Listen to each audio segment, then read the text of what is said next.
స్విట్జర్లాండ్లోని దావోస్లో జరుగుతున్న world economic forum 2026 సదస్సులో పెట్టుబడుల లక్ష్యంగా సీఎం రేవంత్ రెడ్డి బృందం పర్యటన కొనసాగుతోంది. బుధవారం సీఎం రేవంత్ మంత్రుల బృందం అంతర్జాతీయ కంపెనీలతో చర్చలు జరిపి సుమారు 19,500 కోట్ల పెట్టుబడులకు ఒప్పందాలు చేసుకున్నాయి.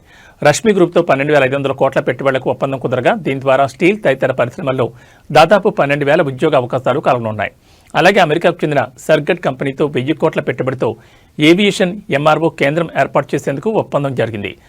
స్లోవాకియా ఇండియా జాయింట్ వెంచర్ అయిన సోలార్ ప్రొడక్ట్స్ సంస్థతో 6,000 కోట్ల క్లీన్ ఎనర్జీ ప్రాజెక్ట్ ఈఓఏ చేసుకుంది. దావోస్ సదస్సులో సీఎం రేవంత్ రెడ్డి తెలంగాణ రైజింగ్ 2047 విజన్ను వివరించారు. రాష్ట్రాన్ని భవిష్యత్తులో పెద్ద ఆర్థిక శక్తిగా మార్చాలనే లక్ష్యంతో IT, AI, life sciences, green energy తయారీ రంగాల్లో పెట్టుబడులు ఆహ్వానిస్తున్నట్లు పేర్కొన్నారు.